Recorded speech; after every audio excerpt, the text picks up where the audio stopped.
Pemirsa Ayo Hidup Sehat, meningitis merupakan sebuah penyakit yang menyerang pada bagian selaput otak manusia. Jika tak ditangani dengan cepat dapat menyebabkan kematian. Berikut ini adalah beberapa tokoh dunia yang meninggal akibat meningitis. Siapa yang tidak kenal dengan Brook Benton? Seorang musisi yang mempopulerkan lagu Endlessly ini meninggal dunia karena penyakit meningitis. Penyanyi asal Amerika ini meninggal dunia pada usia ke-56 tahun akibat penyakit yang dideritanya.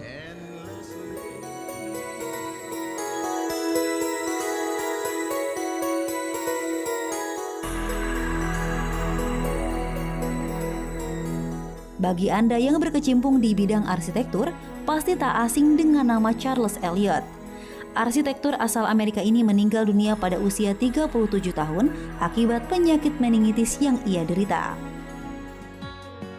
Tidak hanya tokoh dunia saja yang menderita, bahkan sampai meninggal dunia akibat penyakit meningitis.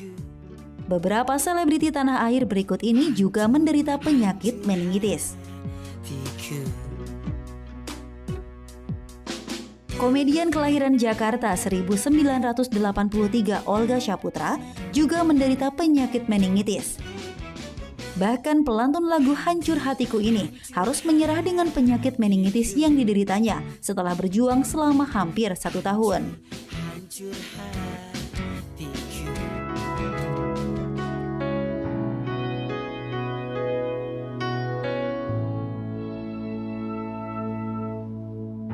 Ashanti menderita meningitis bahkan sampai harus dirawat di rumah sakit. Istri dari Anang Hermansyah ini merasa penyakit meningitis yang ia dapat lantaran ia enggan melakukan suntik meningitis saat hendak melakukan ibadah umroh beberapa waktu lalu. Pemirsa Ayo Hidup Sehat, itu tadi beberapa tokoh dan juga selebriti yang menderita penyakit meningitis bahkan sampai meninggal dunia.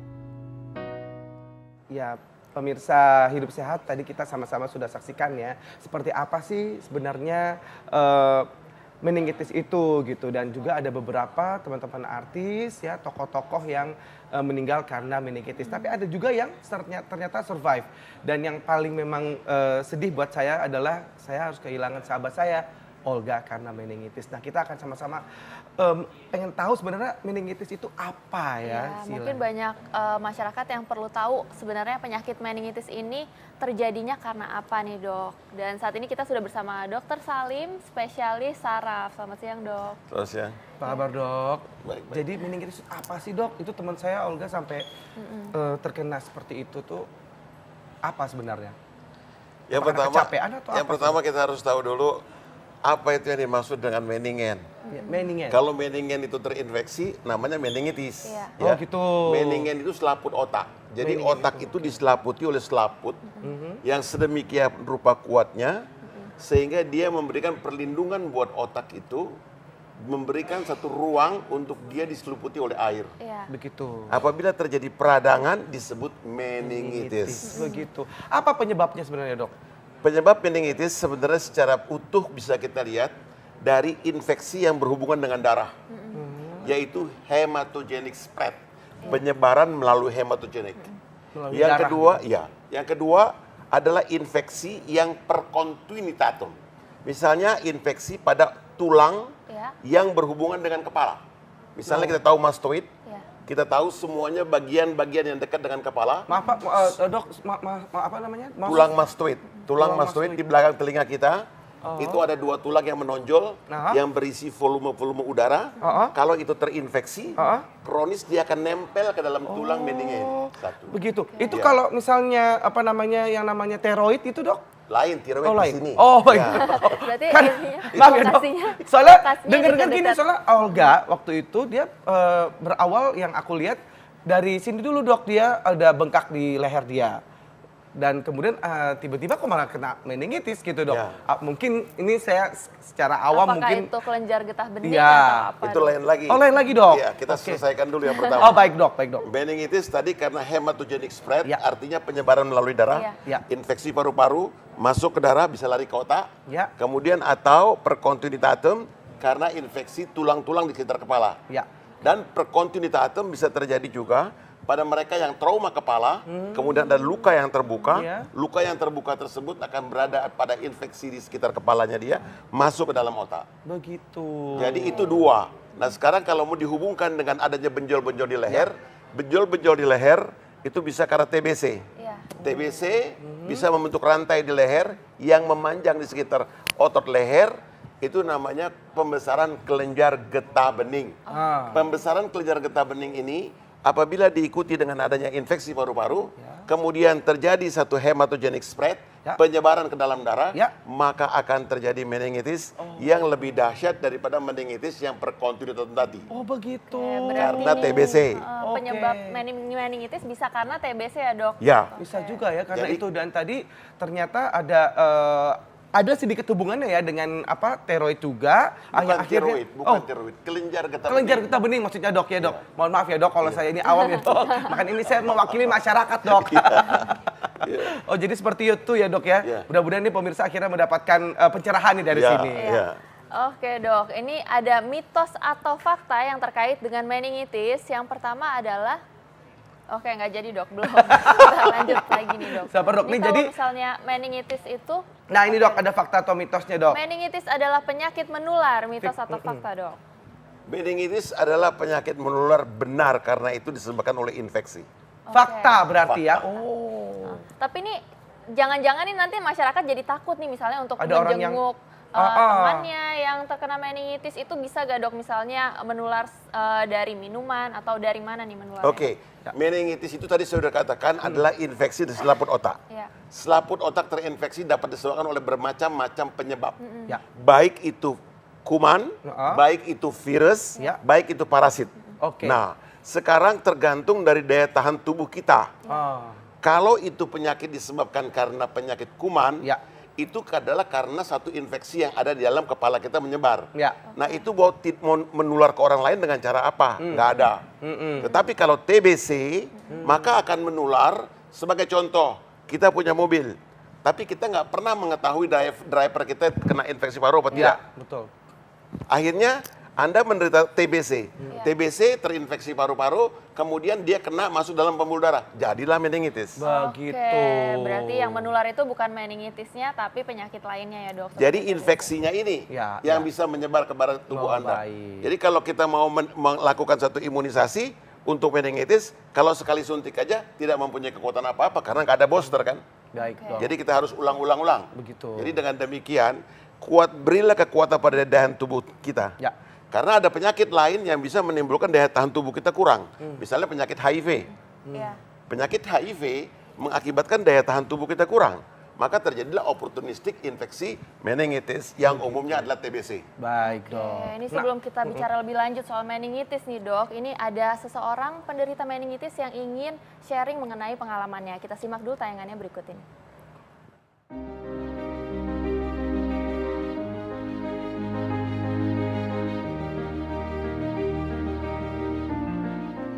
Nama saya Titiana Adinda, biasa dipanggil Dinda, usia saya 39 tahun.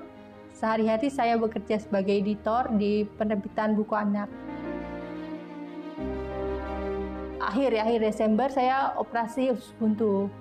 Lalu tanggal 6-nya saya ke dokter lagi karena masih pusing, masih suka panas badannya. Dokter memberi saya obat dan saya tetap mengkonsumsi obat itu sampai akhirnya gejala-gejala itu tidak surut gitu, masih panas dan masih pusing, dan saya lebih takut sama cahaya. Dan akhirnya saya kejang-kejang itu adalah ketika saya dilarikan ke rumah sakit. Saya kejang-kejang, tidak sadarkan diri, dan langsung koma. Kemudian saya juga diperiksa tes HIV ya, darahnya apakah saya terkontaminasi virus HIV kayak gitu. Ternyata saya benar meningitis, tapi HIV saya negatif. Tangan kanan saya dan kaki kanan saya kan lumpuh. Kemudian mata kiri saya rusak. Jadi double ya penglihatannya begitu. Ya pertama depresi, tapi alhamdulillah sekarang tangan saya sudah berfungsi dengan normal, yang kanan hanya tinggal kaki kanan saya yang masih lumpuh kayak gitu. Harus menjadi positif ya. Lalu saya biasa menulis kan. Kemudian jadi mempunyai waktu luang untuk menulis. Dari situ saya bertekad menjadi penulis. Lalu saya berhasil menerbitkan beberapa buku, judul buku. Dan ya alhamdulillah dari situ rezeki saya ada.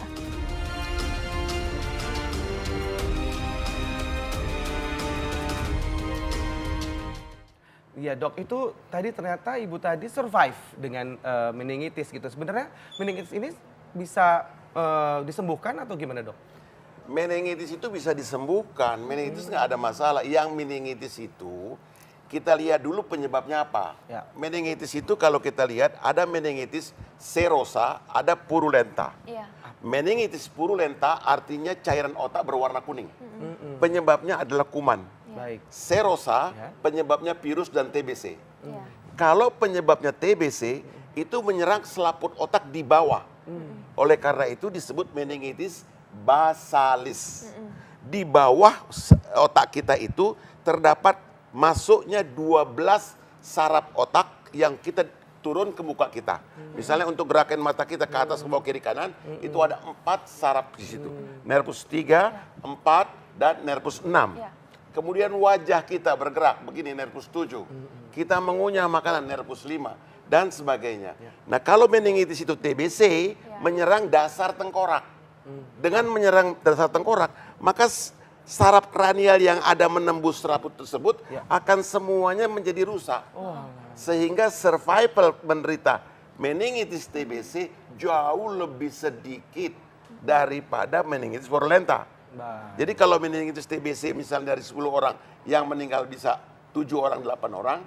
Kalau purulenta mungkin yang meninggal 1 orang. Begitu. Jadi tergantung penyebabnya. Ya, gitu. ya, baik dok. Ya, baik, terakhir nih dok, tips-tips untuk masyarakat bagaimana caranya agar bisa tahu nih misalnya terkena meningitis di gejala yang paling awal supaya tingkat survival rate-nya nanti akan lebih tinggi. Gimana dok? Ya, yang penting yang pertama adalah kuatkan daya tahan tubuh Anda. Ya. Bagaimana menguatkan daya tahan tubuh Anda? Jalankan perintah agama. Jangan kita melakukan satu hubungan seks dengan bukan pasangan kita atau dengan laki sama laki dan sebagainya. Dan itu akan menimbulkan risiko timbulnya HIV. Ya. Yang kedua, jauhkan dari penggunaan dari narkotika. Ya. Penggunaan narkotika itu akan menggunakan jarum yang sama dan ini pun akan menyebarkan HIV. HIV akan menyerang sel-sel sehingga sel-sel daya tahan tubuh kita menurun. Nah, kalau apabila ini bisa dihindarkan, sekarang bagi mereka yang tidak terganggu seperti itu, maka kita harus meningkatkan dengan berolahraga. Berolahraga kemudian mencek tubuh kita dari kesehatan selalu. Yang terpenting adalah penyakit TBC. Penyakit TBC saat ini besar sekali kemungkinannya untuk menyebar. Karena apa? Kita senang naik mobil pakai AC. Betul. Kita nggak pernah melakukan check up buat supir kita. Kita check up buat diri kita sendiri. Supir kita nggak pernah di check up. Ini kunci pertama. Baik. Anda naik mobil selamanya pasang AC. Iya. Iya. Dan udara di situ itu juga. Betul. Kalau supir Anda kena infeksi TBC yang terbuka, artinya mengandung kuman tahan asam di mulut, maka Anda bisa dipastikan terkena infeksi. Nah, dengan demikian, makanya sadarlah, driver Anda harus juga dikontrol agar dia sehat, bisa mengantarkan Anda dengan baik, dan memberikan keterbukaan untuk Anda juga menjadi sehat. Jadi orang-orang sekitar kita ini juga harus diperhatikan Harus ya dok diperhatikan, ya. jangan perhatikan diri sendiri. Baik. Kalau Anda mau perhatikan diri Anda sendiri, Anda mau sehat, belum tentu Anda sehat. Betul. Oke, baik. Terima dok. kasih Terima banyak, kasih Dok. dok. Terima kasih. Atas apa namanya ini pencerahan yang luar biasa ini saya jadi ngerti dok. Maaf ya dok kalau tadi saya sok tahu itu teroid. Baik. Oke, masih di Ayah Hidup Sehat, jangan kemana-mana, saat lagi.